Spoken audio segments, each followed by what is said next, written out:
हाँ भाई, ए प्लस चाहिए बोर्ड एग्जाम में। चलो मिल जाएगा। सिर्फ आज की वीडियो अच्छी तरीके से वॉच कर लेना। पढ़ाने में मज़ा आएगा, ठीक है, और पढ़ने में भी मज़ा आएगा। क्यों? क्योंकि रट्टेबाजी नहीं करेंगे, कॉन्सेप्ट क्लियर करेंगे। अच्छा, चैप्टर कौन सा है बता दूं? लिखा हुआ भी है, देख लो।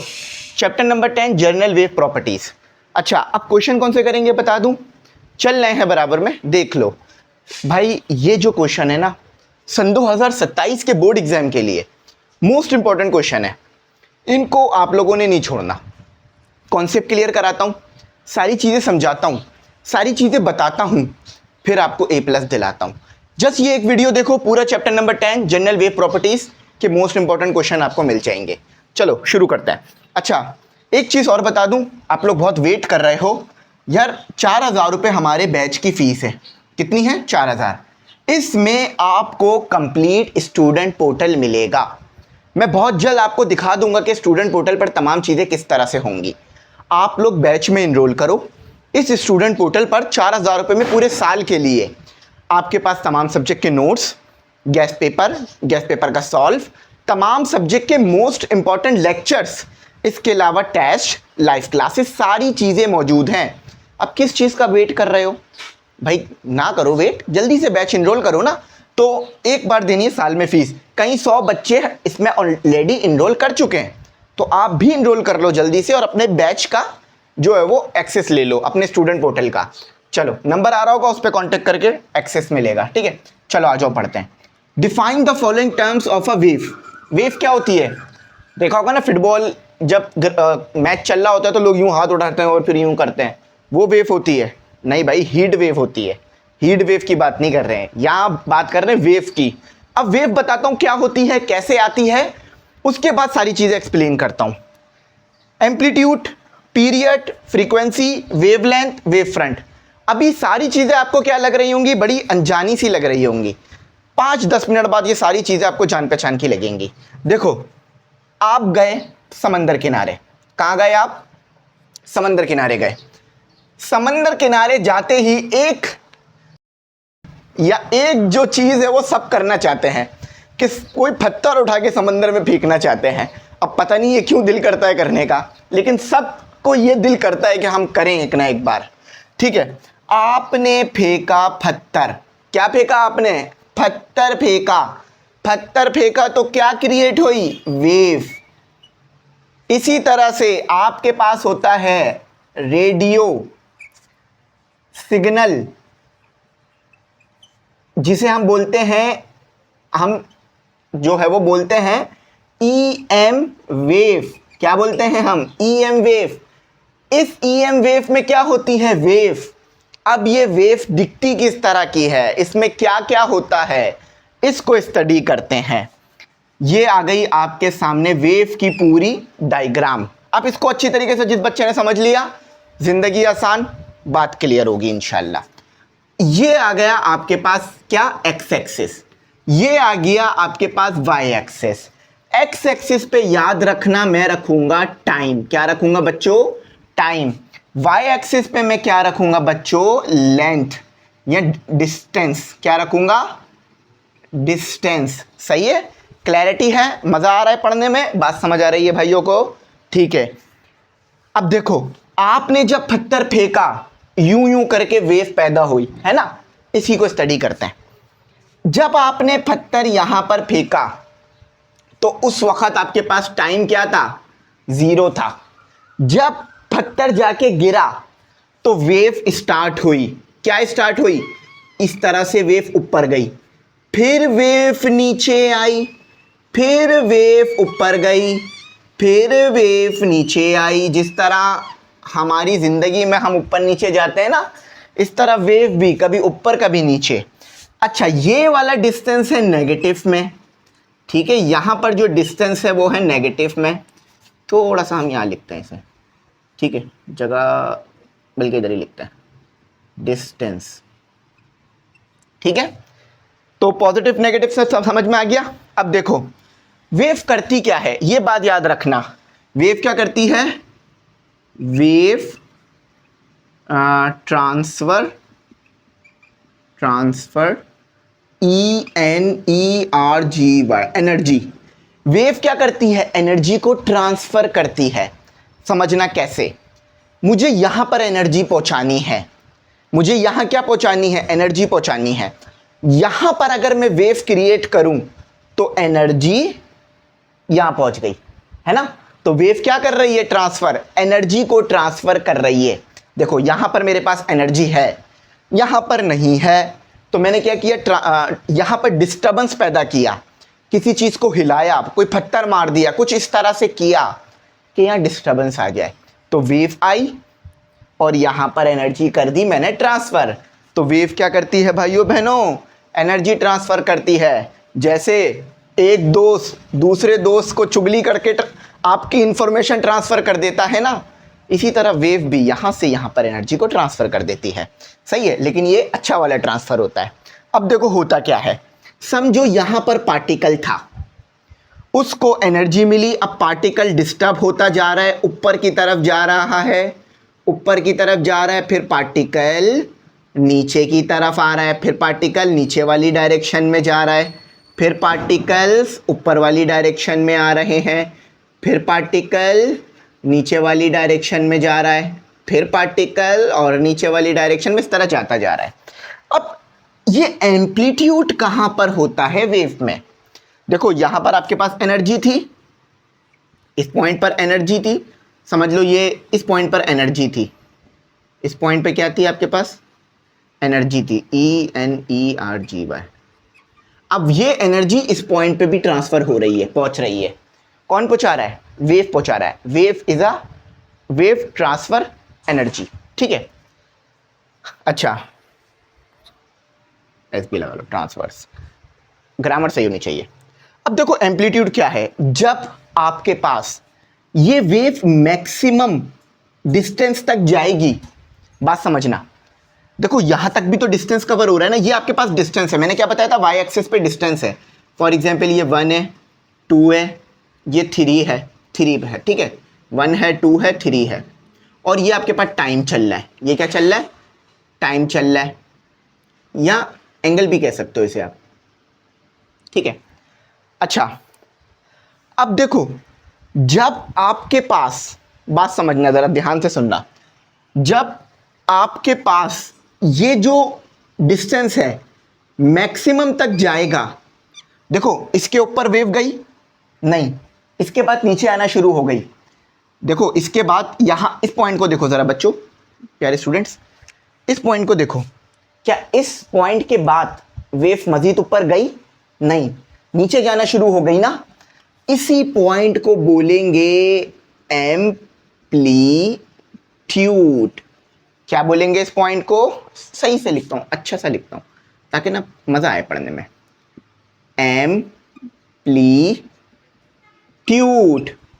क्या बोलेंगे इस पॉइंट को, जहां पर आपके पास मैक्सिमम डिस्टेंस आया है, जहां पर देखो फॉर एग्जांपल आपने कोई बॉल हवा में फेंकी, मैक्सिमम तक गई, उस मैक्सिमम डिस्टेंस को आप क्या बोलोगे, मैक्सिमम हाइट। इसी तरह से यहां पर जहां तक आपकी वेव मैक्सिमम गई है, उसके बाद मजीद ऊपर नहीं गई, नीचे आना शुरू हो गई, तो इसी चीज को बोलते हैं मेरे भाइयों बहनों एम्पलीट्यूड, एम्पलीट्यूड ऑफ वेव, ठीक है, वेव में आ रहा है ना तो वेव ही कहेंगे। अच्छा अब पढ़ते हैं पीरियड, देखना स्टार्ट होने से लेकर, देखो ये वाला जो पार्ट है, ये वाला पॉइंट आपका एम्पलीट्यूड तो है, इसे साथ साथ क्रस्ट भी कहते हैं, क्रस्ट, इसे साथ साथ क्या कहते हैं, इसे साथ साथ क्रस्ट भी कहते हैं, ठीक है। स्पेलिंग इसकी जो है वो सही कर लेते हैं, CREST, crust of a wave, ठीक है। नो गैस पेपर में ये सारी चीजें आपको जो है वो गिवन है, हाँ सही लिखा बल्कि हमने, क्रस्ट। अच्छा इस पॉइंट को हम क्या कहते हैं, क्रस्ट, इस पॉइंट को हम कहते हैं ट्रफ, TROUGH, ट्रफ। अब एक बात समझना जरा, एक क्रस्ट आने में, एक ट्रफ आने में, देखो यहां से आपकी वेव शुरू हुई, यहां तक गई, एक क्रस्ट आया, फिर नीचे गई, ट्रफ आया, यहां तक का जो टाइम है उसे हम कहेंगे पीरियड। क्या कहेंगे बच्चों?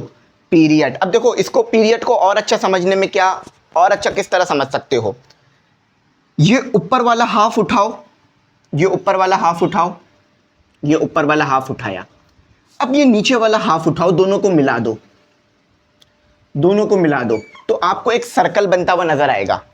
क्या बनता हुआ नजर आएगा? अगर थोड़ा बेहतर डायग्राम ड्रॉ करो तो आपको एक सर्कल बनता हुआ नजर आएगा। इस सर्कल को बनने में, यानी क्रस्ट वाला पार्ट आने में और फिर ट्रफ वाला पार्ट आने में जितना टाइम लगा उसी को बोलते हैं पीरियड। क्या बोलेंगे? उसी को बोलते हैं पीरियड। एक साइकिल कंप्लीट होने में time required to complete one cycle is called period. देखो एक साइकिल आया ना, या जब ये वाला पार्ट आएगा ये हाफ साइकिल हो गया, जब ये वाला पार्ट आएगा ये एक और हाफ साइकिल हो गया। हाफ साइकिल और half cycle, half CYCLE cycle and half cycle, दोनों हाफ साइकिल को मैं मिला रहा हूं तो कंप्लीट साइकिल बन रहा है ना। इन्हीं दोनों साइकिल को आने में, हाफ साइकिल और हाफ साइकिल दोनों साइकिल को मिलाऊंगा तो कंप्लीट साइकिल बनेगा, एक पूरा सर्कल कंप्लीट होगा।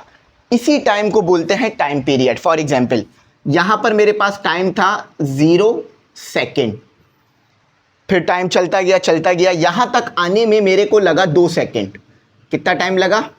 2 सेकेंड। कितना टाइम लगा? 2 सेकेंड। तो ये 2 सेकेंड क्या कहलाएगा? Time period. क्यों? क्योंकि वेव यहां से शुरू हुई, यहां तक गई और यहां तक गई, ये क्या कहलाएगा? पीरियड। सही है, पीरियड समझ में आ गया। अब फ्रीक्वेंसी समझते हैं कि फ्रीक्वेंसी क्या होती है। असल में मैंने कोई भी आपको रट्टे नहीं लगवाने, सारा कॉन्सेप्ट क्लियर करना है। सबसे पहले फ्रीक्वेंसी का फॉर्मूला देखो, frequency F is equal to 1/T। ये T है, सही है, टाइम पीरियड वाला T। अच्छा, एक सेकंड में कितने साइकिल आ रहे हैं इसको बोलते हैं फ्रीक्वेंसी। फॉर एग्जाम्पल मेरे पास 1 सेकंड है, समझ लो, अभी इसको मैं मिटा रहा हूं, ठीक है, ये तो आपको समझाने के लिए लिखा था ना। समझो मेरे पास 1 सेकंड है, यहां से लेकर यहां तक, यहां से लेकर यहां तक मेरे पास टाइम है जो कि 1 सेकंड है। अब मैं देखूंगा कि 1 सेकंड में कितने साइकिल आए। एक साइकिल कब बनेगा? जब एक क्रस्ट आएगा और एक, मेरे बच्चों, ट्रफ आएगा। जब एक क्रस्ट आएगा और एक ट्रफ वाला पार्ट आएगा, एक साइकिल बनेगा। तो कितने साइकिल आए? अभी 1 साइकिल आया है ना, क्योंकि देखो यहां से लेकर यहां तक आधा साइकिल और यहां से लेकर यहां तक आधा साइकिल। तो 1 सेकंड में 1 साइकिल आया तो फ्रीक्वेंसी कितनी हुई? 1 हर्ट्ज। ठीक है, हर्ट्ज इसका यूनिट है, याद रखना, हर्ट्ज इसका यूनिट है। तो 1 सेकंड में कितने साइकिल आए? अब मुझे बताना फ्रीक्वेंसी क्या होगी। अब जरा सोच के मुझे कमेंट सेक्शन में जवाब देना। आपके पास 1 सेकंड यहां तक बन रहा है। देखो टाइम मतलब कम टाइम में ज़्यादा काम करा जा सकता है ना, तो यही है, कम टाइम में ज़्यादा वेव भी प्रोड्यूस की जा सकती हैं। समझ लो यहां से लेकर यहां तक का टाइम 1 सेकंड है आपके पास। अब ज़रा मुझे बताओ 1 सेकंड में कितनी साइकिल आई हैं, कितनी वेव आई हैं? एक वेव कब बनेगी? जब एक क्रस्ट आएगा, एक ट्रफ आएगा। तो यहां से लेकर यहां तक एक वेव बन गई और यहां से लेकर यहां तक दूसरी वेव बन गई।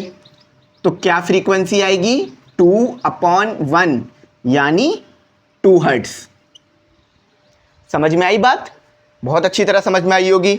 देखो पहले क्या हुआ था, 1 सेकंड में एक ही साइकिल आया था, 1 सेकंड में एक ही साइकिल आया, मगर अब 1 सेकंड में 2 साइकिल आ गए। ये यहां से लेकर जब आप यहां तक गए, याद रखना एक साइकिल बनेगा कब? जब एक क्रस्ट आएगा, एक ट्रफ आएगा, तो एक साइकिल कंप्लीट हो जाता है।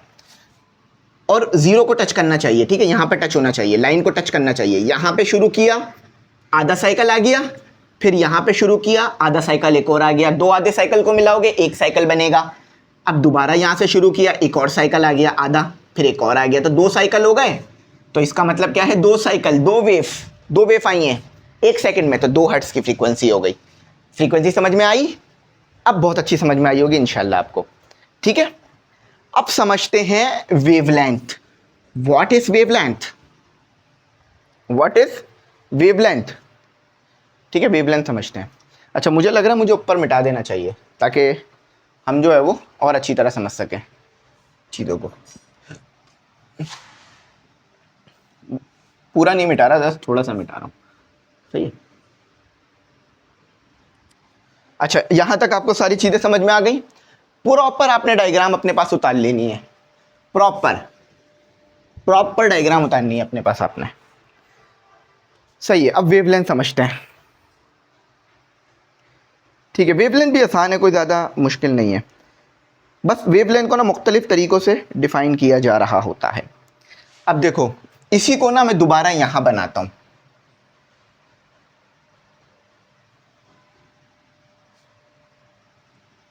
देखो, दोबारा यहाँ बना रहा हूँ, साफ सुथरा, बिल्कुल साफ सुथरा। ये मैंने दोबारा वेव आई मेरे पास। ठीक है, इसी चीज़ को मैंने बड़ा करके ऊपर बना दिया। What is this? Crust. What is this? Trough.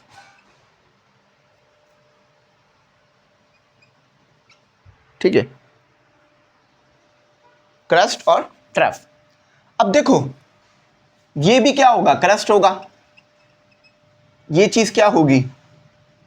ये चीज क्या होगी? रिवीजन कर लेते हैं।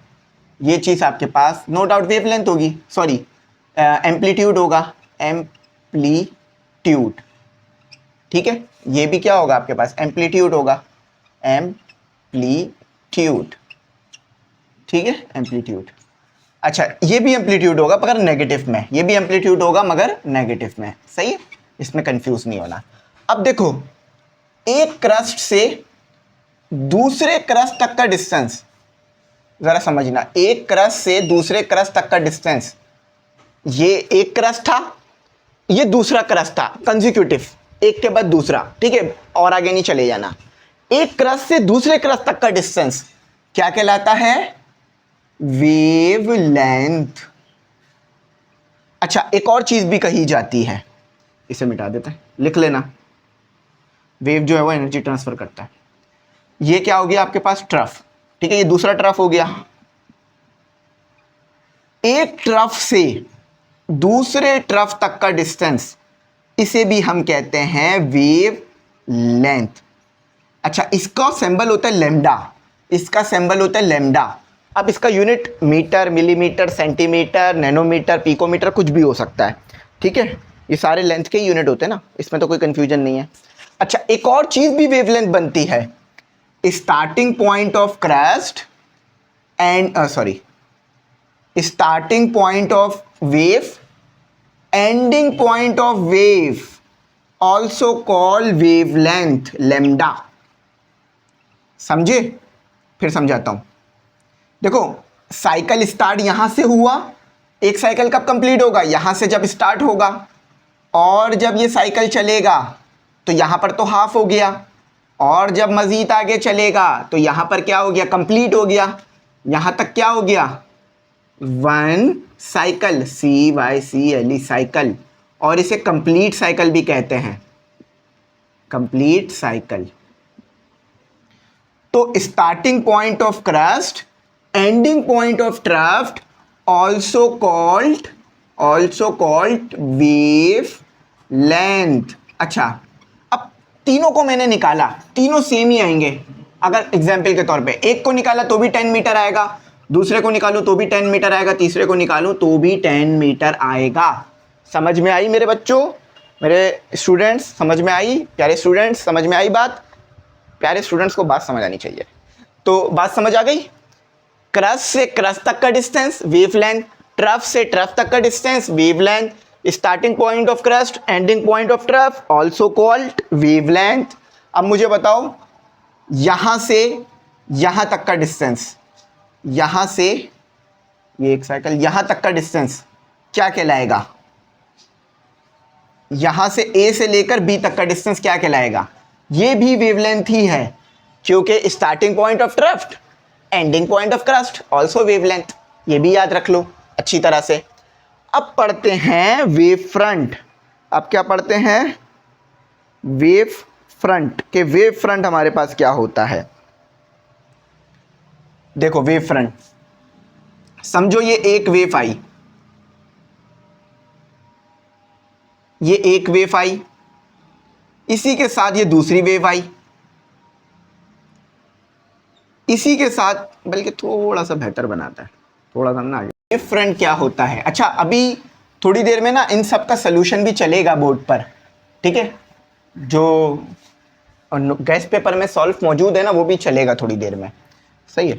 तो ये देखो, समझो मेरे पास एक वेव आई, ये एक वेव आई, इसमें ये क्या होगा? क्रस्ट, ये क्या होगा? ट्रफ, ये क्या होगा? क्रस्ट। समझो थोड़ी देर बाद उसी के सामने देखो, समझो ये एक वेव आई, फिर ये दूसरी वेव आ गई, इस तरह से दूसरी वेव आ गई। अब बोर्ड 2D है तो इसलिए मुझे वेव थोड़ा उसके पास ही बनानी पड़ेगी। समझो ये दूसरी वेव आ गई, ठीक है, ये दूसरी वेव आ गई।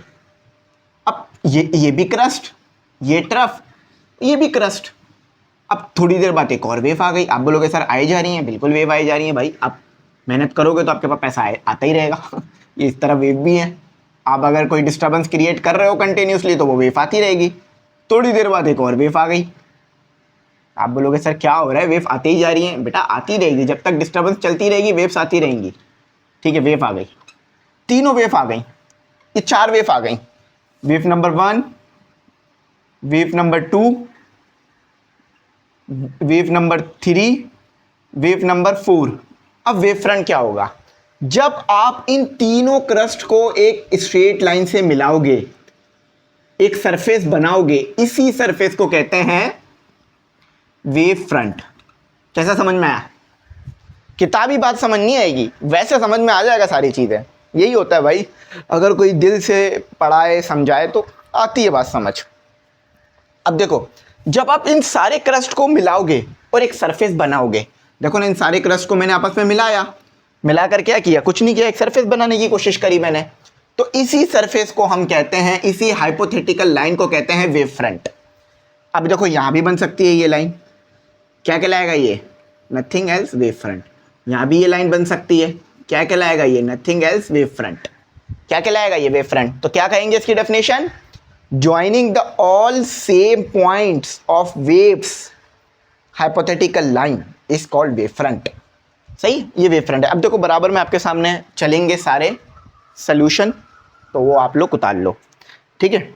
अब ये वाले सवाल में काफ़ी टाइम इस वजह से लगा कि भाई ये वाला सवाल आपका लेंदी था, इसमें मुझे आपको बहुत डिटेल में चीज़ें समझानी थी, ठीक है? बराबर में आप देख लो, सारा सॉल्यूशन आपके पास चल रहा होगा। ये पूरा का पूरा काम आपने अपने पास उतारना है, पूरा का पूरा काम। जैसे मैंने आपको समझाया, एक एक चीज़ आपने उतारनी है, ज़िंदगी भर आपको इंशाल्लाह फिर वेव क्या होती है ये याद रहेगी, ठीक है? मैंने बहुत डिटेल में ले जाकर वेव को एक्सप्लेन किया है, और वेव फ्रंट क्या होता है इसे भी एक्सप्लेन करा है।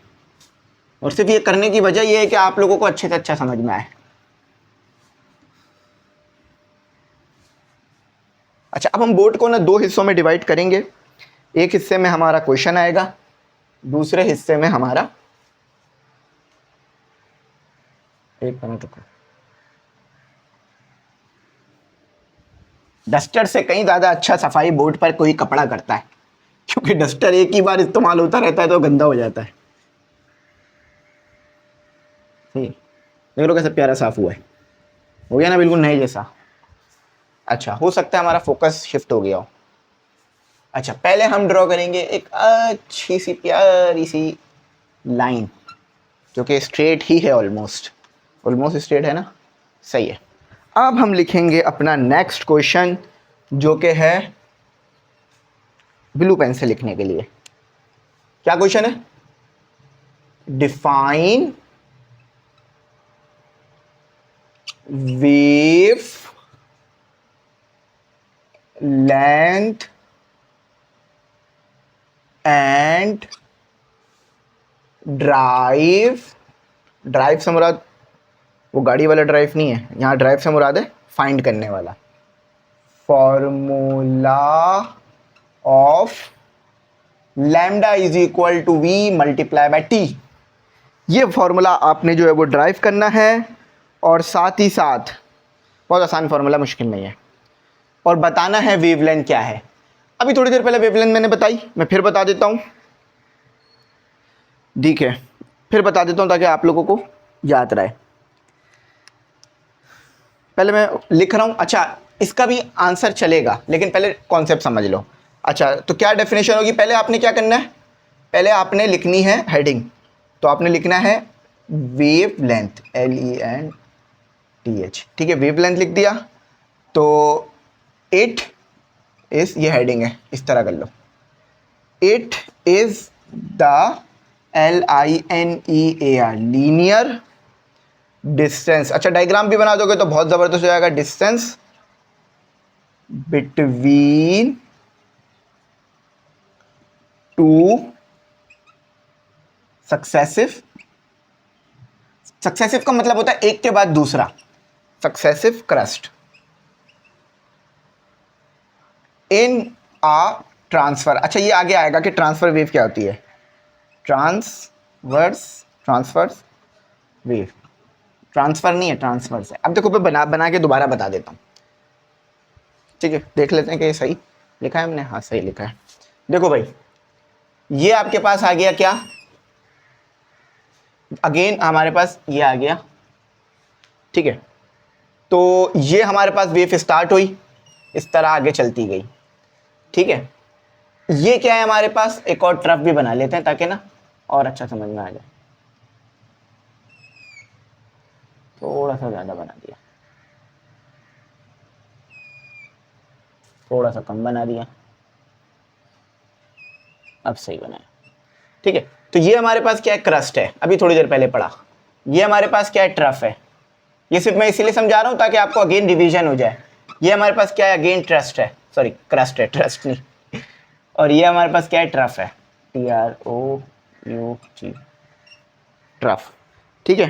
क्रस्ट और ट्रफ, ये क्रस्ट और ट्रफ याद रखना क्योंकि ये ना बहुत ज़्यादा क्रस्ट और ट्रफ जो है वो यूज़ हो रहा होता है,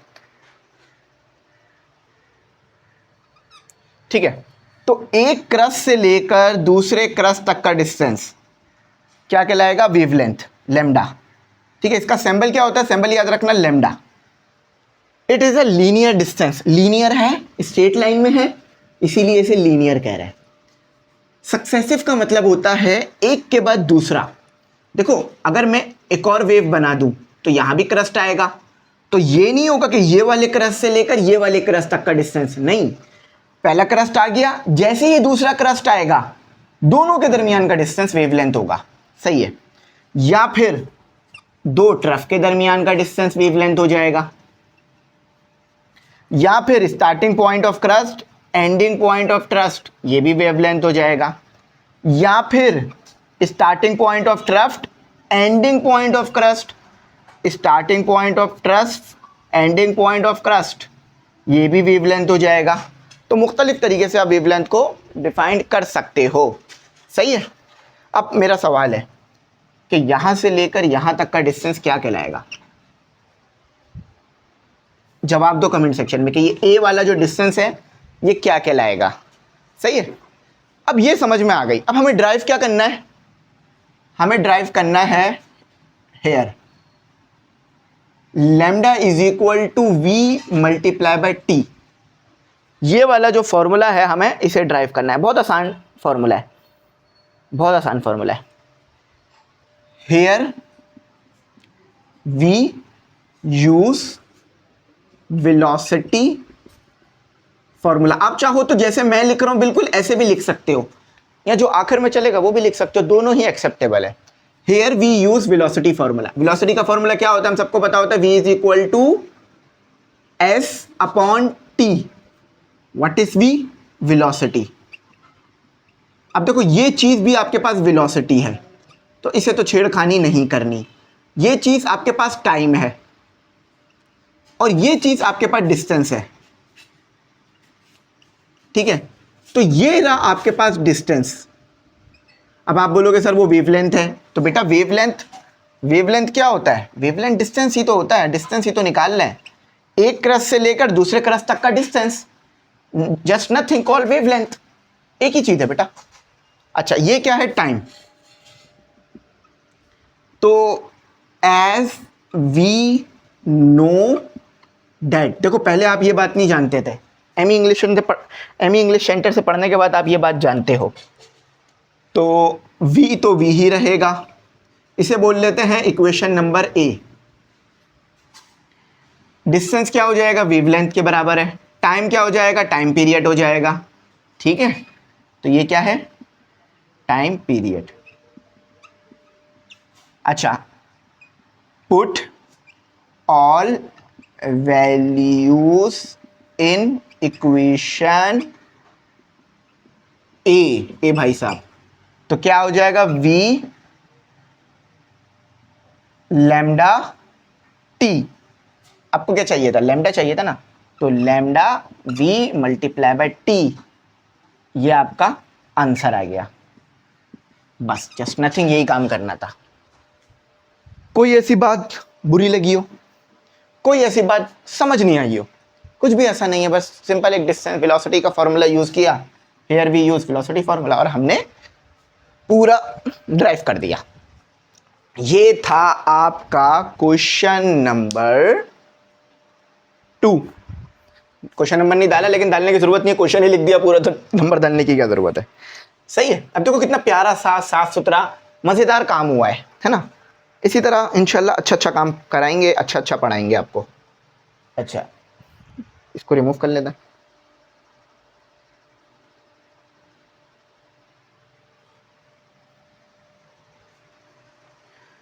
अच्छा, अब आपको बताना है डिफरेंस, रट्टा नहीं लगेगा, बेफिक्र रहना, डिफरेंस बिटवीन ट्रांसफर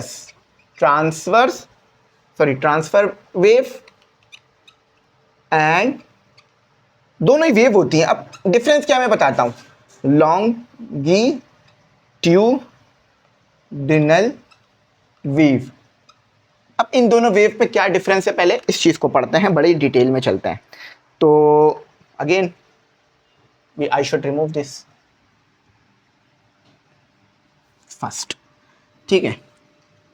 अच्छा, ये जो इतनी देर से मैं बना रहा था ना, ये ट्रांसफर वेव थी, याद रखना, ठीक है। और अब जो मैं बनाऊंगा वो ट्रांसफर और लॉन्गिट्यूडनल दोनों बनाऊंगा, दोनों समझ में आएगी आपको, परेशानी किसी में भी नहीं होगी, टेंशन नहीं लेना, परेशान होने वाली कोई बात ही नहीं है। चलो, यहां पर मैं जो भी लिखूंगा वो लिखूंगा ट्रांसफर वेव के बारे में। ट्रांसफर्स लिखा है, ट्रांसफर वेव। और यहां मैं जो भी कुछ लिखूंगा वो मैं लिखूंगा लॉन्गिट्यूडिनल वेव के बारे में। सही है, यहां जो भी लिखूंगा ट्रांसफर वेव, वहां जो भी लिखूंगा लॉन्गिट्यूडिनल वेव। सबसे पहले देखते हैं ये होती किस तरह की हैं, उसके बाद सब कुछ लिखेंगे। पहले समझते हैं।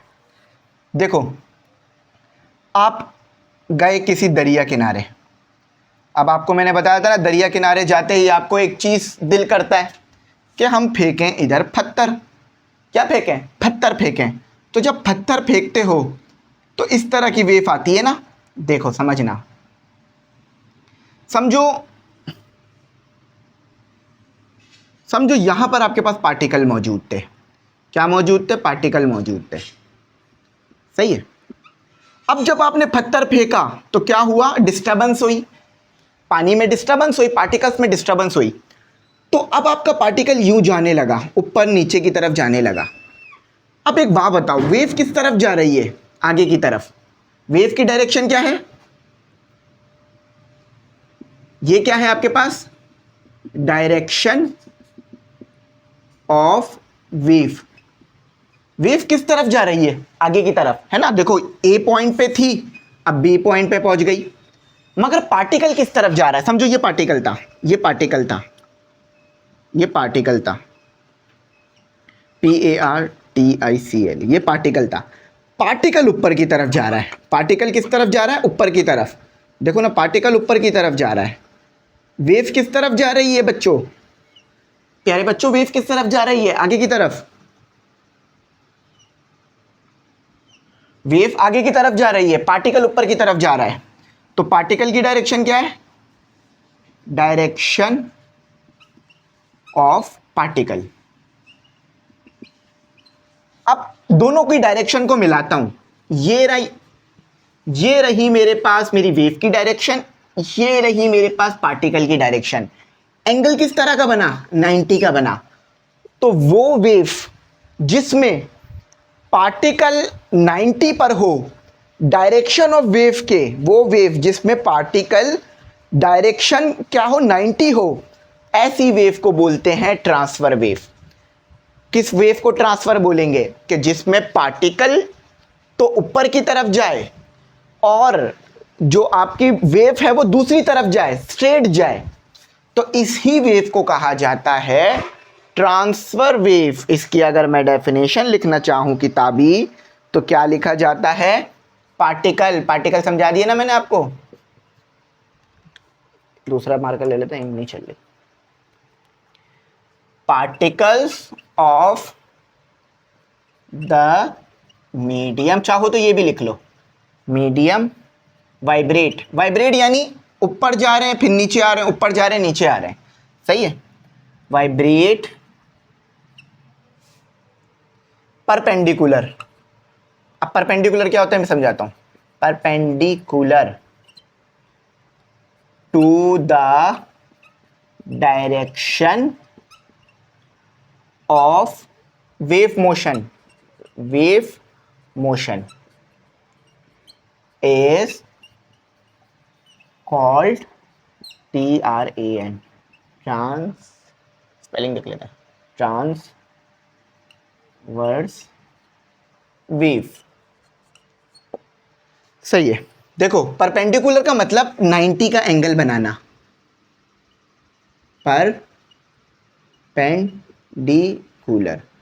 परपेंडिकुलर का मतलब क्या? 90 का एंगल बनाना। तो समझ गए ट्रांसफर वेव क्या है? जिसमें पार्टिकल ऊपर की तरफ जाए और वेव आगे की तरफ जाए और एंगल 90 का बन जाएगा। This is called transfer wave. Longitudinal wave देखते हैं। समझो आपके दोस्त की है शादी। दोस्त की शादी में बड़ा मजा आता है भाई। जितना मजा दोस्त की शादी में आता है ना, उतना मजा किसी की शादी में नहीं आता। अच्छा, अब स्पीकर है। स्पीकर के सामने क्या मौजूद होगा? एटमॉस्फेयर है ना। स्पीकर के सामने क्या मौजूद होगा? हमारा एनवायरनमेंट। यानी हमारे एनवायरनमेंट में क्या मौजूद है? गैस मौजूद है। तो गैस के पार्टिकल होंगे, है ना। इस तरह गैस के पार्टिकल आगे पीछे। अभी स्पीकर ऑफ है, समझो स्पीकर ऑफ है, ठीक है। इस तरह गैस के पार्टिकल इर्द गिर्द मौजूद होंगे। इस तरह गैस के पार्टिकल इर्द गिर्द मौजूद होंगे स्पीकर के, है ना। स्पीकर के इर्द गिर्द पार्टिकल मौजूद होंगे या नहीं होंगे? सही है। आप आए दोस्त की शादी में, आपने कहा यार चलो कुछ चलाते हैं। अब आपने कर दिया स्पीकर ऑन। क्या कर दिया? ऑन। तो जब स्पीकर को ऑन करोगे तो अब पार्टिकल एक लाइन में अलाइन होने लग जाएंगे। इस तरह से हो जाएंगे, आगे की तरफ बढ़ने लगेंगे। क्यों? क्योंकि sound is a form of energy. इस तरह से वो आगे बढ़ेंगे। अब देखो यहां पर पार्टिकल के दरमियान डिस्टेंस कम है और यहां पर पार्टिकल के दरमियान डिस्टेंस ज्यादा है। नजर आ रहा है? यहां पर पार्टिकल के दरमियान डिस्टेंस कम है और यहां ज्यादा है। तो अब देखो पार्टिकल मोशन किस डायरेक्शन में कर रहे होंगे? पार्टिकल इस डायरेक्शन में मोशन कर रहे होंगे, डायरेक्शन ऑफ पार्टिकल। अच्छा, वेव किस डायरेक्शन में जा रही होगी? Direction of wave. देखो वेव की डायरेक्शन भी ए से बी है और पार्टिकल की डायरेक्शन भी ए से बी है। तो इसका मतलब है जिस डायरेक्शन में वेव है उसी डायरेक्शन में पार्टिकल भी मोशन कर रहा है। यहां पर नहीं कर रहा था, यहां पर ऊपर नीचे मोशन कर रहा था। यहां पर क्या कर रहा है? सामने की तरफ मोशन कर रहा है। इस ही को भाइयों बहनों कहा जाता है लॉन्गिट्यूडनल वेव। ऐसी वेव जिसमें पार्टिकल जो है वो उसी डायरेक्शन में जाएं जिस डायरेक्शन में वेव जा रही है। देखो पार्टिकल की डायरेक्शन ये है, इस तरफ जा रहे हैं। अच्छा, जहां पर पार्टिकल एक दूसरे के बहुत करीब होंगे उसे बोलेंगे कंप्रेशन। जहां पर पार्टिकल एक दूसरे से दूर दूर होंगे उसे बोलेंगे रेरिफ्रैक्शन। थोड़ी सी स्पेलिंग देख लेना। रेरिफेक्शन कैसे लिखे सर? रेरिफेक्शन सही है। आई थिंक ई आता है, देख लेना स्पेलिंग में ई आता है या आर आता है, ठीक है। बल्कि मैं देख ही लेता हूँ ना, वरना फिर आप लोग कमेंट सेक्शन में बोलोगे सर स्पेलिंग लिखनी नहीं आती। ये सुन के ना बड़ा अजीब सा लग रहा होता है। री फ्रैक्शन, री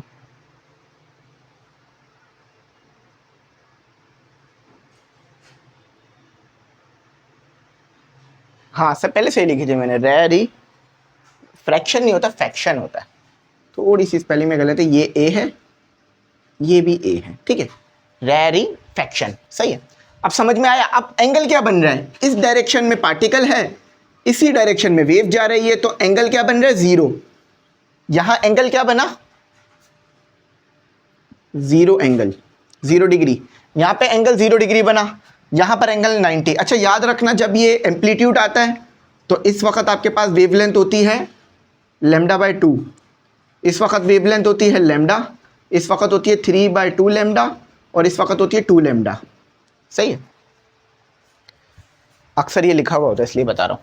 तो क्या हुआ? एंगल 0, यहां एंगल 90। समझ में आ गया? तो लॉन्गिट्यूडनल वेव और ट्रांसफर वेव में डिफरेंस समझ आया? अब ट्रांसफर वेव के लिए भी मैं, लॉन्गिट्यूडनल वेव के लिए भी लिख देता हूं,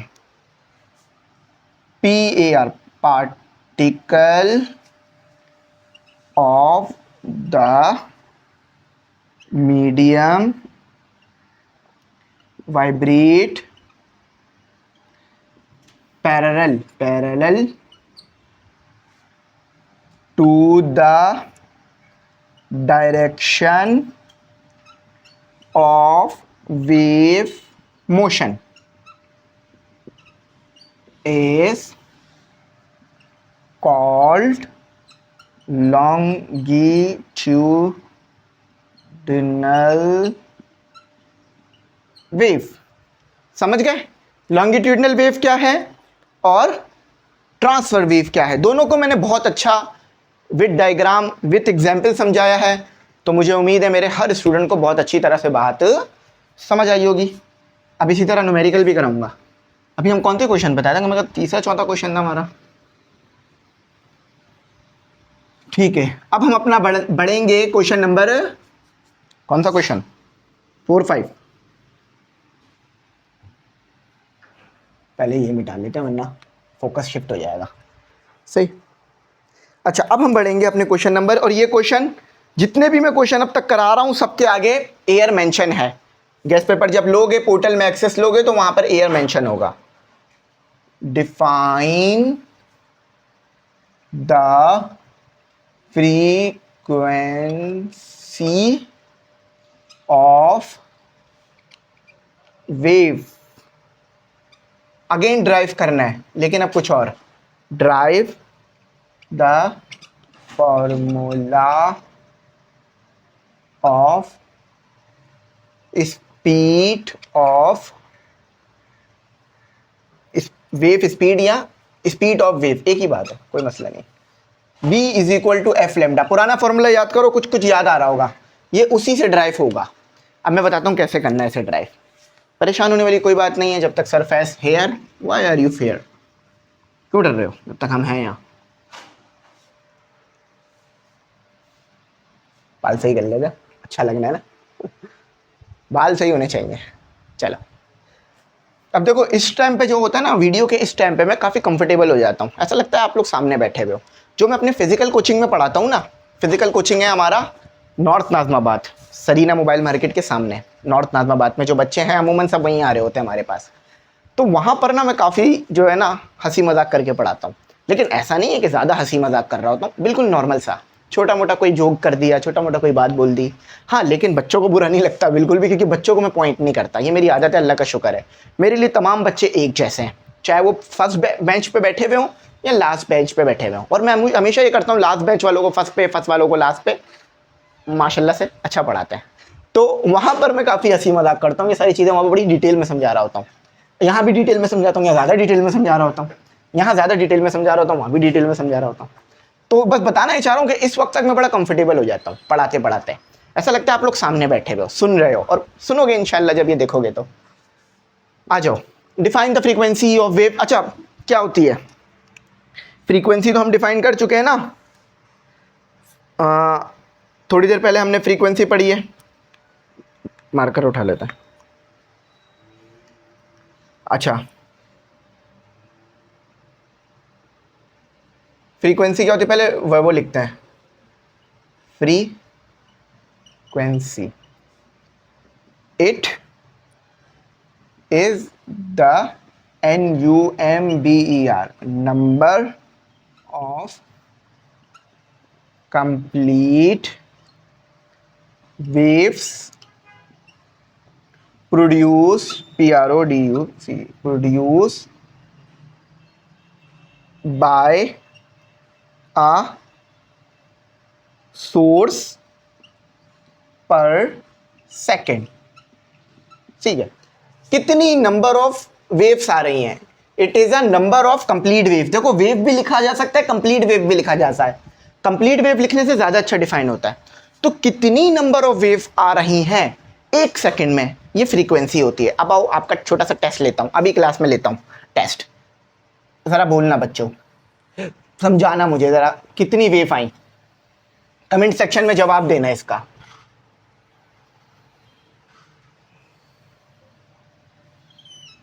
कितनी वेव आई, जरा देख के बताओ कितनी wave I.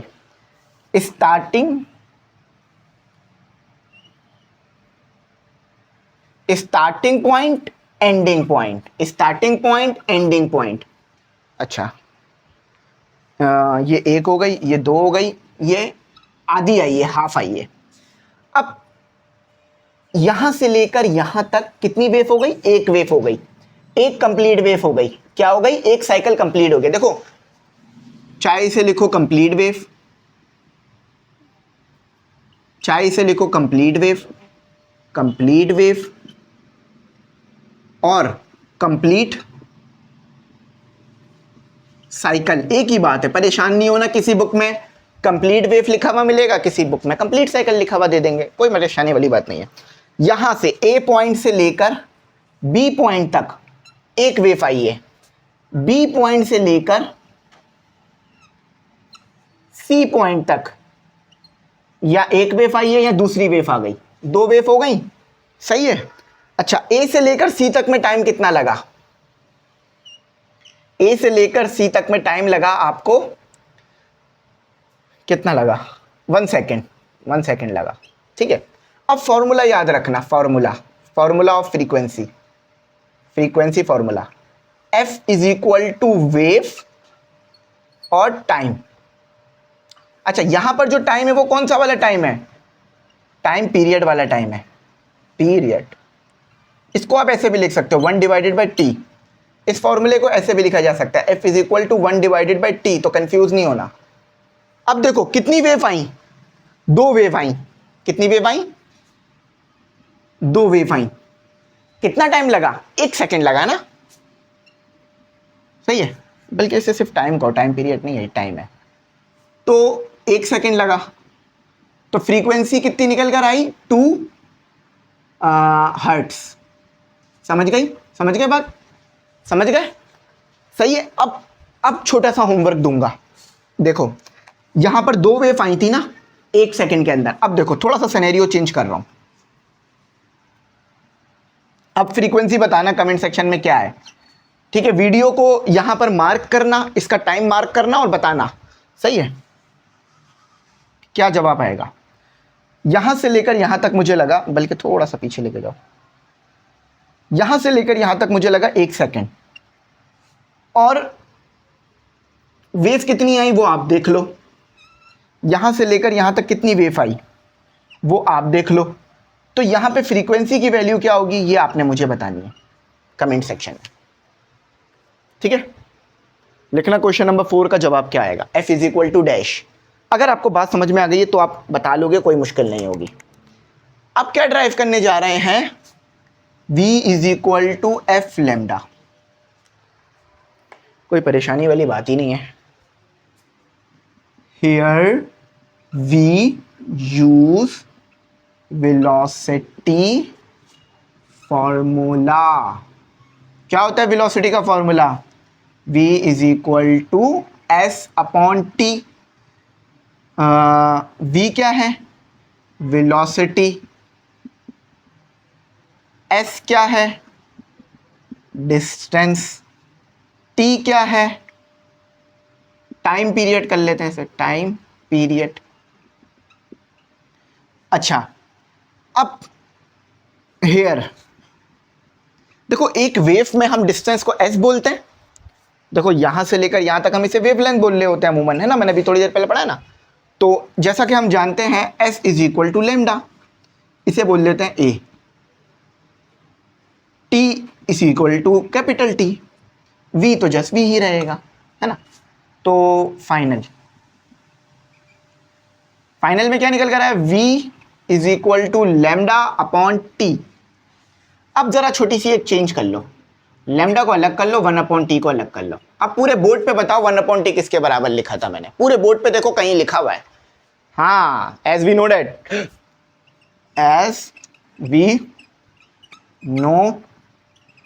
Date f is equal to 1/t। तो v is equal to f, इसके जगह क्या आ गया? f। तो v equal to f lambda, यही ड्राइव करना था। अच्छा, इन्होंने इसको स्मॉल में बनाया। ये बड़ा ज़रूरी होता है कि स्मॉल को स्मॉल और कैपिटल को कैपिटल रखा जाए। v is equal to f lambda हो गया ड्राइव। हो गए पूरे नंबर 5 में से 5। बात पूरी समझ आ गई?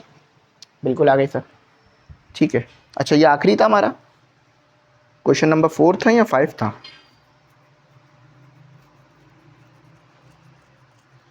4 था।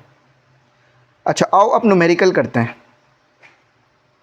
पेपर के लिए मोस्ट इंपॉर्टेंट न्यूमेरिकल करते हैं।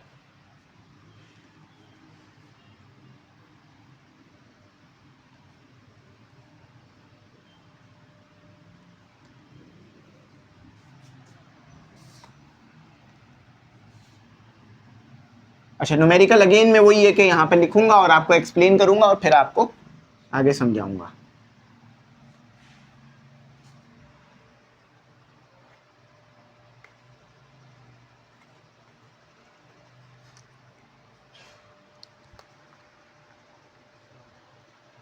देखो, नंबर 1, द वेव, ये न्यूमेरिकल है, सही है। द वेव, अब मेरे पास रोकने का तो मौका है नहीं, तो मैं इसलिए आपके सामने लिख रहा हूँ, आप थोड़ा सा आगे बढ़ा देना। द वेव, या मेरे साथ लिखते रहो तो अच्छा है। The wave moving in the point, ठीक है, पॉन्ट। अब पॉन्ट क्या होता है मैं बताता हूँ आपको। Have a wavelength of 1.6 metre and a frequency of 0.80 hertz। प्यारे बच्चों, calculate calculate the speed of these water waves. अच्छा, आ जाओ जरा अच्छे से समझाता हूँ, अच्छे से कॉन्सेप्ट भी क्लियर करता हूँ और अच्छे से आप लोगों को इसके लिए तैयार करता हूँ। सन 2023 के अंदर पूछा जा चुका है, जो छोड़ेगा वो सन 2027 में पछताएगा। मतलब कभी भी ऐसा ना हो कि आप पछताओ, मतलब बुरा लगेगा कि कर लेता तो अच्छा पूरे नंबर आ जाते। तो ये वो वाला चक्कर है, ठीक है। मैं कभी नहीं चाहूँगा कि कोई बच्चा पछताए। मैं तो हमेशा उन बच्चों के लिए ज़्यादा दुआ करता हूँ कि भाई जो नहीं पढ़ रहा है, मेहनत नहीं कर रहा है, क्योंकि उनको डबल मुश्किल है। एक तो उनका दिल नहीं लग रहा पढ़ने में, सही है, और दूसरा वो बेचारे और परेशानियाँ झेल रहे होते हैं। जब पढ़ नहीं रहे होते तो घर वाले भी कितना बुरा भला बोलते हैं, कोई सपोर्ट नहीं करता। तो कभी अल्लाह ना करे कोई पछताए, सही है। अच्छा, कभी कभार कुछ बातें निकल जाती हैं मुँह से, लेकिन वो अनइंटेंशनली होती हैं, इंटेंशन नहीं होता वो कहने का। तो you just know what I want to say you। अच्छा, the wave moving in the pond have a wavelength of 1.6। अच्छा, समझते क्या कह रहे हैं? सबसे पहले अच्छी सी डायग्राम ड्रॉ करते हैं। ये आप हो, मेरे एक प्यारा सा स्टूडेंट है मेरा। ये एक पॉन्ड है, तालाब। पॉन्ड कहते हैं तालाब को, किसको कहते हैं? तालाब। देखो, एक होता है रिवर, एक होता है समंदर, एक होता है फॉल, ठीक है, नायग्रा फॉल जैसे होता है ना। एक होता है पॉन्ड, तालाब, यानी बारिश में पानी जमा हो जाता है उसमें, फिर बारिश खत्म तो पानी खत्म। ऐसे तालाब अफ्रीका में बहुत ज़्यादा होते हैं, जहाँ से जानवर पानी पीते हैं और करते हैं, ठीक है। और ये ज़्यादातर तालाब आपको कहाँ देखने के लिए मिलेंगे? ये मिलेंगे आपको एरियाज में, यानी जहाँ पे फ्लैट ज़मीन होती है। अब आप गए तालाब के किनारे, क्या दिल करेगा? पत्थर मारते हैं। क्या करते हैं? पत्थर मारते हैं।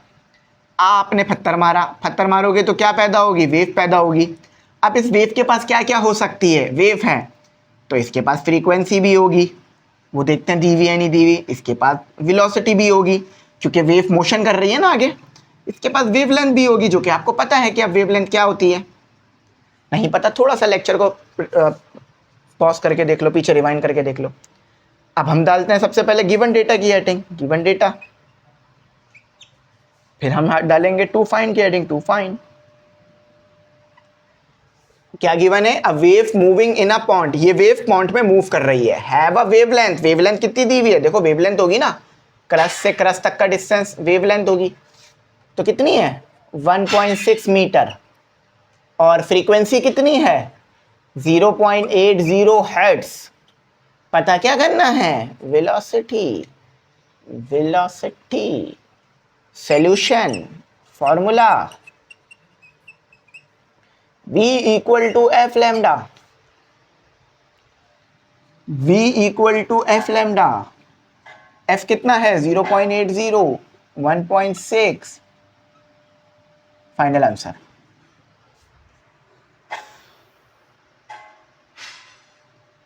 Zero point eight zero multiply 1.6, 1.28,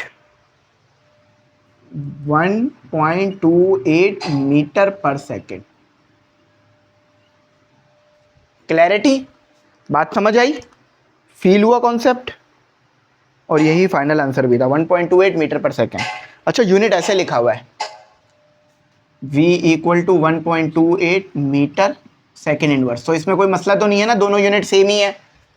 ऐसा ना हो कि आप परेशान हो जाओ, सर ये आपने यूनिट गलत लिख दिया। बेटा, यूनिट गलत नहीं लिखा, सही लिखा है, इनवर्स में लिखा हुआ है। किसी चीज़ को डिनोमिनेटर से न्यूमिनेटर में लेके जाओगे तो इनवर्स आएगी।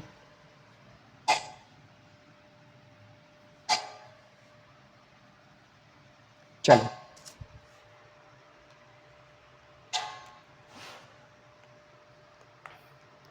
अच्छा न्यूमेरिकल नंबर 2। अच्छा, न्यूमेरिकल नंबर 2 बहुत इंपॉर्टेंट है। ये सन 2000 ये भी आ चुका है, यहाँ पे लिखा हुआ नहीं है लेकिन उसमें लिखा होगा अनसॉल्व में। Waves on a swimming. अब स्विमिंग पूल तो आप सबने देखा होगा, कभी ना कभी वाटर पार्क गए होगे तो वहाँ बहुत सारे स्विमिंग पूल बने होते हैं। मेरे को तो पता नहीं 8-9 साल हो गए कि मैं स्विमिंग पूल ही नहीं गया किसी। पर प्रोपगेट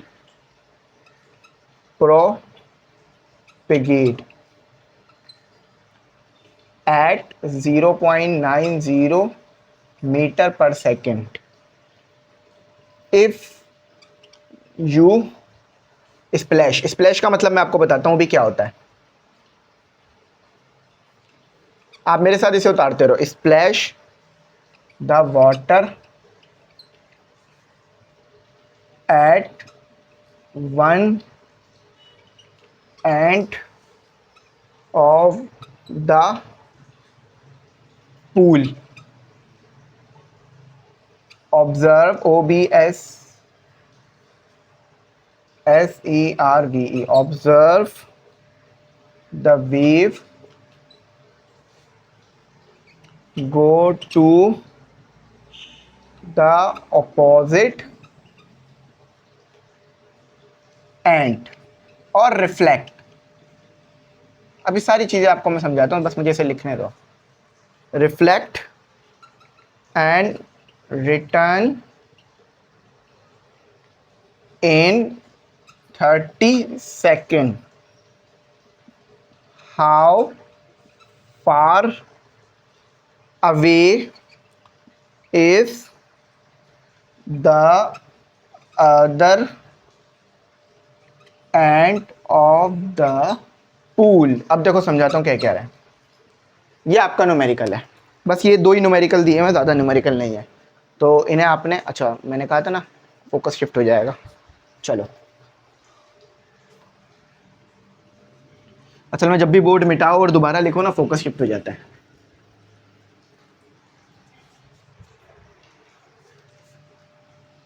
देखो कह रहे क्या क्या कह रहा है। ये हो गया आपका गिवन डेटा, बल्कि गिवन डेटा से पहले सवाल समझते हैं। Wave on a swimming pool.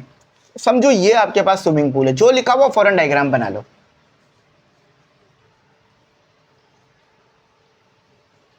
ये आपके पास स्विमिंग पूल है, ठीक है। पूल प्रोपगेट एट मीटर पर सेकेंड। कहीं कुछ मिस तो नहीं कर दिया? नहीं, सही है। अब देखो ये आपके पास स्विमिंग पूल है, इसमें पानी भरा हुआ होगा। अब आप यहां पर खड़े होते हो, कहां खड़े होते हो? यहां खड़े होते हो। स्प्लैश यानी आप पानी में हाथ मारते हो। If you splash the water at one end of the pool, यानी आप पूल के एक किनारे पे खड़े हुए हो। जब आप स्प्लैश करोगे तो क्या होगा? पानी पे थक्का जब मारोगे तो क्या होगा? बेशक वेव पैदा होगी। क्या होगी? वेव पैदा होगी। तो ये वेव इस तरह से आगे जाएगी। अच्छा, अब सामने तो दीवार होगी, दीवार से वेव टकरा कर वापस आएगी। दीवार से वेव टकरा कर वापस आएगी। पहले वेव गई, फिर वेव वापस आई, ठीक है। पहले वेव गई, फिर वेव वापस आई।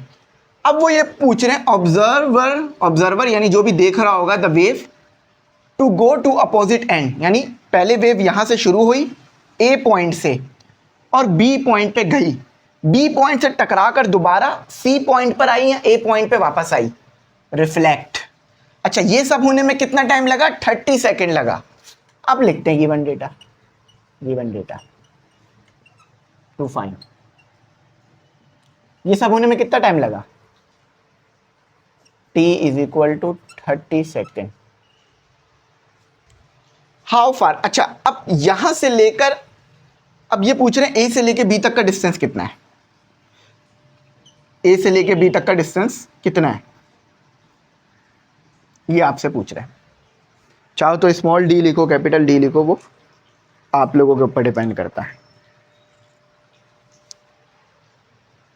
यहां से लेकर यहां तक का डिस्टेंस कितना, ए से लेकर बी तक का। अच्छा, वेलोसिटी भी गिवन थी हमें, 0.90 मीटर पर सेकेंड। अब यहां कौन सा फॉर्मूला लगेगा? हियर पता क्या करना है? डी पता करना है। Here we use distance, here we use velocity formula. क्या फॉर्मूला होगा? v is equal to D upon T. T को उधर ले जाओ, तो v कितना था? 0.90, टी कितना था? 30 सेकेंड। अब देखो आएगा क्या जवाब? ये जवाब जो भी आएगा गलत आएगा। अब उसकी वजह मैं बता रहा हूं क्यों गलत आएगा, मतलब आधा सही आएगा, आधा गलत होगा। 27 मीटर पर सेकेंड, सॉरी मीटर। अब पता है ये कौन सा डिस्टेंस आया है? ए से पहले बी गए आप, फिर बी से जब आप दोबारा आए ना वापस, ये वो डिस्टेंस आया है। आप बोलोगे सर कैसे? टाइम देखो क्या लिखा हुआ है, टाइम क्या लिखा हुआ है? 30 सेकंड। ये 30 सेकंड कौन सा टाइम है? रिफ्लेक्शन का। यानी ए से वेव शुरू हुई, बी पे गई, फिर बी से दोबारा सी पर आई, तो कितना टाइम लगा? 30 सेकंड। आपने तो टाइम डबल रखा है। आपको कितना टाइम रखना था? सिर्फ ए से बी तक जाने के लिए। ए से बी तक वेव को जाने में कितना टाइम लगा होगा? 15 सेकंड लगे होंगे, लेकिन आपने तो 30 सेकंड रख दिया। समझ लो ए से बी जाने में 15 सेकंड लगे, फिर बी से दोबारा सी आने में 15 सेकंड लगे, तो टोटल 30 सेकंड था। आपने जब टाइम को डबल रखा है तो डिस्टेंस भी डबल आया होगा। ये ए से बी और बी से सी तक का डिस्टेंस आ गया। तो आपको क्या करना है? जस्ट इसे 2 से डिवाइड कर देना है, तो टाइम आधा हो जाएगा, डिस्टेंस भी आधा आ जाएगा। 27 डिवाइडेड बाई 2, 13.5 मीटर, 13.5 मीटर। समझ में आया? अच्छा, अब हमारा लॉन्ग क्वेश्चन का रूट शुरू हो जाता है, उसको पढ़ाता हूँ। लॉन्ग क्वेश्चन में हमें पूछा जा रहा है सिंपल पेंडुलम। मैं आपको सिंपल पेंडुलम समझाता हूँ कि व्हाट इज सिंपल पेंडुलम। फिर लॉन्ग क्वेश्चन में आपके सामने उसका सोल्यूशन चला दूंगा, आप देख लेना। सही। लॉन्ग क्वेश्चन को बेसिकली आपने पढ़ना ही होगा, क्योंकि पढ़कर ही उसका जवाब आएगा। और इसका आंसर सही दिया हुआ, बिल्कुल ना बहुत छोटा है ना बहुत बड़ा है, बिल्कुल आपके लेवल जितना दिया हुआ है।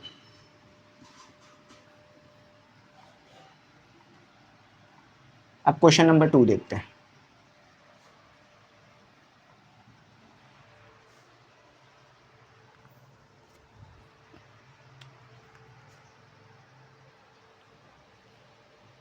लॉन्ग क्वेश्चन है, ठीक है, लिख देता हूं, बल्कि आप लोगों को दिमाग में चीज रहेगी कि long QUESTION question, explain simple. अब ये सिंपल हार्मोनिक मोशन क्या होता है मैं बताता हूँ। सिंपल हार्मोनिक मोशन, जिसे हम SHM भी कहते हैं। S का मतलब सिंपल, H का मतलब हार्मोनिक, M का मतलब motion. And also explain simple pendulum. अब सिंपल पेंडुलम क्या होता है मैं बताता हूं, विथ डायग्राम। मैं डायग्राम बनाऊंगा, पूरी वर्डिंग तो लिखूंगा नहीं, एंड फॉर्मूला, फॉर्मूला भी एक्सप्लेन कर दूंगा। देखो, ये क्वेश्चन सन 2019-25 दो में आ चुका है, 27 के लिए मोस्ट इंपॉर्टेंट है। देखो भाई, सिंपल पेंडुलम इस तरह का होता है। एक आपके पास होती है स्ट्रिंग, स्ट्रिंग कह लो, स्ट्रिंग है या स्ट्रिंग है, एक मिनट रुको, मैं देख लेता हूँ।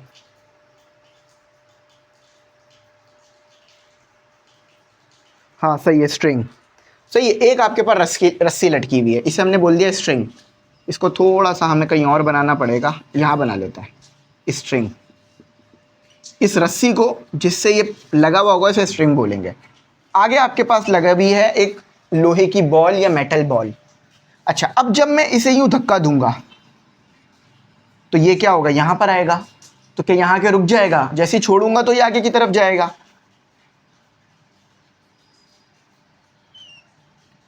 तो जैसे ही आगे की तरफ जाएगा ये क्या करेगा, इस तरफ आ जाएगा, ठीक है, और फिर इस तरफ आ जाएगा। इस तरह ये मोशन करता रहेगा। अब देखो, अब इसके पैरामीटर डिफाइन कर देता हूं मैं। अब देखो, स्ट्रिंग है, स्ट्रिंग पे एक फोर्स लग रही होती है जिसे हम बोलते हैं tension. Tension is a force. String पे क्या लग रही होगी, टेंशन, जिसे हम बोलेंगे टी, ठीक है। अब यहां से लेकर यहां तक की जो लेंथ है वो क्या कहलाएगी, एल। यहां से लेकर यहां तक की लेंथ क्या कहलाएगी, एल। या फिर आप इसे यहां से लेकर यहां तक की लेंथ भी कह सकते हो, एक ही बात है, एल। जब आप उसको यूं खींचोगे तो रस्सी छोटी तो नहीं हो जाएगी ना। अब यहां से लेकर यहां तक आपने एक डिस्टेंस कवर किया, जिसे बोलेंगे हम एक्स, जिसे हम क्या बोलेंगे, एक्स। अब ये है आपका मीन पॉइंट। ये क्या है, आपका मीन पॉइंट, जहां पर आप रेस्ट में थे और जहां से आपने शुरू किया है, ये आपका कहलाएगा मीन पॉइंट। मीन पोजीशन या मीन पॉइंट, पोजीशन लिख देता हूं। ये आपका कहलाएगा एक्सट्रीम पोजीशन। ये भी आपका कहलाएगा एक्सट्रीम पोजीशन। ये extreme position, mean position, extreme position. अब इसका फॉर्मूला क्या आता है, फॉर्मूला आता है T is equal to 2 whole radical L upon G। ये इसका फॉर्मूला आ गया टाइम पीरियड का। अब टाइम पीरियड बताता हूं क्या क्या होगा। टाइम पीरियड ये होगा, समझ लो, इसकी वेव बना के दिखाता हूं। अभी ये यहाँ पर है यानी ज़ीरो पर है, ज़ीरो पर है। यहाँ से ये जाएगा, ये पॉजिटिव डायरेक्शन है और ये नेगेटिव डायरेक्शन है, ठीक है। जब यहाँ से ये यहाँ जाएगा, समझ लो अभी ज़ीरो पर है यानी अभी यहाँ पर है, सही है। फिर जब ये यूँ जाएगा तो समझो ये यूँ आ रहा है, यूँ आ रहा है, यूँ आ रहा है। फिर ये यहाँ पर आएगा यानी एम्पलीट्यूड कवर करेगा, मैक्सिमम जाएगा, समझ लो यहाँ पर आ गया। फिर ये यहाँ से वापस आएगा ना, किस पे, मीन पोजीशन पे, और ये वाली जो लाइन है वो मीन पोजीशन की लाइन है, मीन पोजीशन, सही है। अब दोबारा कहाँ, मीन पोजीशन की तरफ आ रहा है एक्सट्रीम से, ठीक है। अब नेगेटिव की तरफ जा रहा है ना, तो देखो नेगेटिव की तरफ जा रहा है। फिर ये मैक्सिमम पे जाएगा, यहाँ पर आएगा, फिर वापस जाएगा, फिर ये यहाँ से वापस आ गया, तो यानी इधर आया और यूं गया। वेव बना के दिखा दी। इसी चीज़ को बहुत ज़्यादा डिटेल में आपको सिंपल पेंडुलम में बताया। अच्छा, अब एक बात याद रखना, ये टी होता है टाइम पीरियड। टाइम पीरियड कौन सा, ओ से ए जाने में, ए से ओ दोबारा आने में, और ओ से बी आने में, और बी से ओ दोबारा आने में जो टाइम लगेगा उसे बोलेंगे टाइम पीरियड। फिर समझो, ओ से ए जाने में, ए से ओ आने में, ओ से बी आने में, और बी से दोबारा ओ पर आने में जो टाइम लगेगा वो टाइम पीरियड है। अब देखो, जब आप ओ से ए गए, ये रहे ओ, ये रहा ए, सही है। ओ से ए, नहीं, ओ से ए, फिर ए से ओ, ये वाली लाइन ओ की है, ओ से ए, ए से देखो, सबसे पहले आप ओ पर खड़े हुए हो, आपके पास पेंडुलम ये रहा, ओ पर हो, फिर आपने इसको यूं खींचा। देखो अभी इसका डिस्टेंस नहीं मेजर होगा, पहले आप यूं खींचो, फिर ये यहाँ दोबारा आएगा, फिर ये ओ से ए जाएगा, ओ से ए आ गया मैं, फिर ए से दोबारा ओ पर आऊँगा, फिर ए से दोबारा ओ पर आ गया, फिर ओ से बी पर आऊँगा मैं, देखो मैं बी पर आ गया, फिर दोबारा ओ पर आ गया, देखो ना, ओ से ए से ओ से बी, फिर दोबारा आखिर में ओ पर आ गया। यहाँ भी देखो ऐसा ही हुआ, ओ से ए गया, ओ से ए गया, ए से बी ओ आया, ए से ओ आया, ओ से बी आया, ओ से बी आया, बी से दोबारा ओ आ गया, बी से दोबारा ओ आ गया। अब जो जितना टाइम लगा उसे क्या बोलेंगे, टाइम पीरियड। और सबसे पहले शुरू में भी आपको मैंने टाइम पीरियड की यही डेफिनेशन बताई थी कि एक साइकिल कंप्लीट होने में जो टाइम लगेगा, ओ से ए, ओ से ए से ओ से बी, फिर दोबारा ओ पर आना, ये वन साइकिल होता है। और ये इसका फॉर्मूला है, L/G। जी जो है वो ग्रेविटी है, acceleration due to gravity. L क्या है, लेंथ, 2 पाई, सही। अच्छा, अब दूसरा सवाल है, दूसरा सवाल कॉन्सेप्ट बेस है, तो कॉन्सेप्ट बेस क्वेश्चन बता देता हूँ। When an light, sound light and water wave travel that common properties to, आप खुद पढ़ लीजिएगा आसान है, मुश्किल नहीं है, सही है। तो इसमें कॉन्सेप्ट बेस क्वेश्चन भी है। तो यहाँ पर हमारा चैप्टर नंबर 10 और जो कि आपका 1 है वो कंप्लीट होता है।